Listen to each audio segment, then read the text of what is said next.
Hi everyone, welcome back to my channel ఆహా వంటిల్లు. ఈరోజు కూరగాయలతో పప్పు చారు చేసి చూపిస్తున్నాను. ఈ ఎండాకాలానికి చారు కానీ పప్పు చారు కానీ ఉంటే హాయిగా తినాలనిపిస్తుందండి, లేకపోతే అన్నమే తినాలనిపించట్లేదు. సో ఈజీగా పప్పు చారు ఎలా చేయాలో చూపిస్తున్నాను, చూసేయండి. నేనైతే ముందు కొంచెం కందిపప్పు కొంచెం శనగపప్పు వేసి ఉడకబెట్టుకున్నాను పప్పుని. పప్పుచారు ఒకే పప్పుతో చేస్తే టేస్ట్ బాగోదండి. ఇక్కడ చూడండి, నేను శనగపప్పు ప్లస్ కందిపప్పు వేసి ఉడకబెట్టాను, నానబెట్టేసి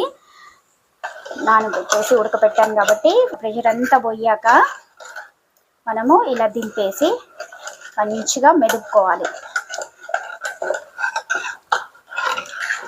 శనగపప్పు కొంచెం పెసరపప్పు కొంచెం కందిపప్పు వేసి చేసినా కూడా చాలా బాగుంటుందండి.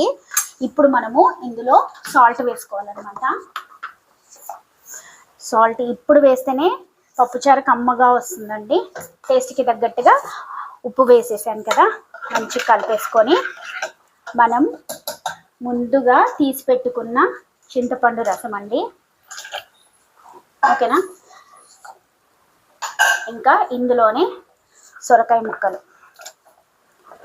ఇంకా మనకి ఏది అందుబాటులో ఉన్న ఆ వెజిటేబుల్స్ వేసేసుకుంటే సరిపోతుంది. ఇవి మునక్కాయ ముక్కలు నేను ఎక్కువ వేసాను, హెల్త్కి మంచిదని. మా ఇంట్లో చాలా తింటారనమాట. తర్వాత పచ్చిమిర్చి, కొంచెం కరివేపాకు అండ్ బెండకాయలు మరీ చిన్నగా చేయకండి, ఇంత సైజు ఉంటే చాలన్నమాట, లేకపోతే పప్పు మొత్తం జిగురుగా అయిపోతుంది. సో అది కూడా 2 వేసాను. ఇవి ఆనియన్స్ పెద్దగా కట్ చేసి వేసుకోవాలి, ఓకేనా. ఆనియన్స్ వేసాక వంకాయ ముక్కలు, తెల్ల వంకాయ వేయండి, పప్పు టేస్ట్ కంప్లీట్గా మారిపోతుందండి. చాలా అంటే చాలా బాగుంటుంది.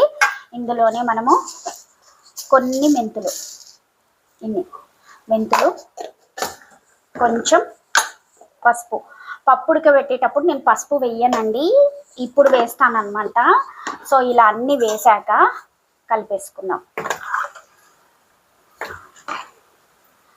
కలిపేసుకున్న తర్వాతకి మనకి ఇంకొన్ని వాటర్ కావాలంటే పోసేసుకోవచ్చు.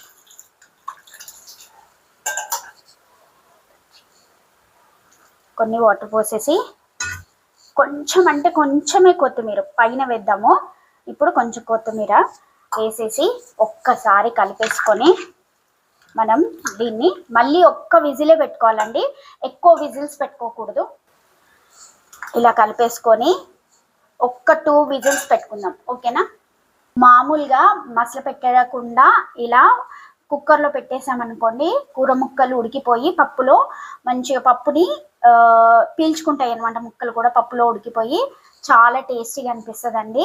చూడండి, ఎప్పుడు కూడా పప్పు తాలింపు వెయ్యక ముందే మసల పెట్టేసుకుందాం. మసల పెట్టిన తర్వాత తాలింపు పెడితే చాలా బాగుంటుందండి. ఆ తాలింపు ఫ్లేవర్ పప్పుకు పట్టేసి చాలా బాగుంటుంది అనమాట. సో నేను విజిల్స్ అయ్యాక మళ్ళీ చూపిస్తాను, ఓకేనా.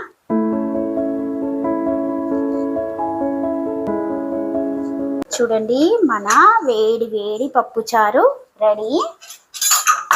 చూసారా ఎంత మంచిగా ఉడికిపోతాయండి. నేను 2 విజిల్స్ పెట్టాను, చూడండి చక్కగా ఉడికిపోయినాయి. ఇప్పుడు మనం దీంట్లో కొత్తిమీర వేసేద్దాం. కొత్తిమీర వేసేసుకొని తాలింపు కూడా పెట్టేసుకుందాం. చూడండి, గుమగుమలాడే వెజిటేబుల్స్ పప్పు చారు చూడండి, ఓకేనా. బాగుంది కదా, కలర్ఫుల్గా, చూస్తుంటేనే ఆకలి ఇలా వేస్తుంటుంది. చూడండి ఎంత టెంప్టింగ్గా ఉందో, చాలా బాగుంది కదా. మరి మీకు నచ్చిందా? చూడటానికి నచ్చింది, ఒకసారి ట్రై చేసి తినేసి ఎలా వచ్చిందో కూడా కామెంట్ చేయండి, ఓకేనా. మర్చిపోకండి. Thank you for watching. Bye guys.